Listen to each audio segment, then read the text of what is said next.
I'm going to show you a recipe now which is called cauliflower cheese with French goat's cheese log. It's a recipe that some of you might have made before in a very similar way, but we're going to use French goat's cheese log as our cheese in this recipe. So I'll just take you through the ingredients. I've got a cauliflower, just a medium-sized cauliflower, a pint of milk or 600 mils of milk. I've got 25 grams of flour, 25 grams of butter, 150 grams of French goat's cheese log, 1 egg, of which we're just going to use the yolk, a couple of tablespoons of breadcrumbs just to sprinkle on top, a teaspoon of Dijon mustard, and some nutmeg. Right, so the first stage of this recipe, we have to cook our cauliflower. We're just going to use the tip of your knife and then just break them off. Just drop them into your boiling water and don't put a lid on top, just leave it to boil for 12 minutes or so, and then when it's cooked we'll drain it and I'll show you how to make our sauce. So while your cauliflower is cooking, you can make your cheese sauce. So just in a saucepan, put it on a low heat, and we need to make a basic roux, which is flour, butter and milk. So 25 grams of butter into your pan. It's really important that this butter melts before we add in our flour. So I've used 25 grams of butter here, so I'll again use 25 grams of flour. Okay, so now the butter's starting to bubble, you can put in our flour and stir it as quickly as you can until you make a paste. Now the paste is the base of your sauce. This is what's going to make your cheese sauce nice and thick. I'm happy with that now. So the trick is always add cold milk to a hot roux or hot milk to a cold roux. Never add hot milk to this because it will go lumpy. So make a paste like that, give it a good mix, and as it starts to bubble, the bubbles will knock out all of those lumps. Right, and now in with our last bit of milk, and then ideally you'd like to let that just simmer 8 to 10 minutes. Right, as that's simmering, let's just check our cauliflower. Just take a little knife and make sure that it's nice and tender, which this is.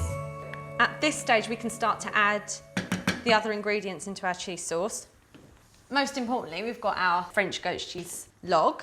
Now this is a fantastic cheese that works really well. So many different recipes, and it's fantastic in sauces, so I'm just crumbling it in, but it's also great on tartlets, on pizzas, paninis, ciabattas, just crumbled over the top of salads. Now at this stage you really might want to switch to a whisk just to make sure that it's all nice and smooth. And the cheese will obviously start to thicken the sauce. It's a very mild French goat's cheese. It's not overly powerful. The longer you leave it, the more mature it will get. But for this particular purpose, I think a younger one is nicer. So that's melting in there nicely. Now I've got some Dijon mustard. It just adds a little kick. It's quite classic to put nutmeg in a cheese sauce. It really brings all the flavours out quite nicely. It's quite powerful, so you don't need very much. Right, once your heat is off, you need to add an egg yolk, and what this does is it's going to really richen the sauce, and it will also make your cauliflower cheese brown really nicely on top. Crack it, use the shell to separate the white from the yolk, and it's really important at this stage that your sauce is off the heat, because if you add an egg yolk into a bubbling sauce it could split. So just turn it off completely, drop it in, and then whisk it, and that will really richen the sauce. So that's your sauce made. Take the pan that you cooked your cauliflower in and put it back in there. So it's all nicely drained now. And just pour over some of the sauce. Take your spoon again and just coat it so that every bit of cauliflower has got a nice bit of sauce on top. And then take your gratin dish or whatever it is you're going to be baking in, and just arrange the cauliflower in there. Now I like to have all the florets top side up because they, as they brown, you get nice little bumpy bits on top. So you get some brown bits, some that are not, which is quite pretty. And then just finish off with a final drizzle of your sauce over the top. And then finish it off with some breadcrumbs. And then that goes into a preheated oven at 180 degrees for 35 to 40 minutes until it's all nice and golden brown on top. Right, so my cauliflower cheese has had 35 minutes in the oven and it's now golden brown and bubbling. So we'll take it out.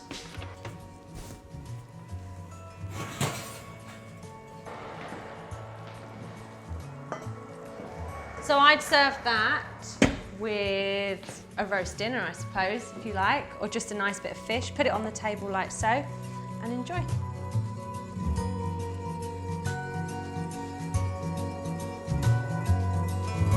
For more delicious French goat cheese recipes, go to our website, www.frenchgoatcheese.com.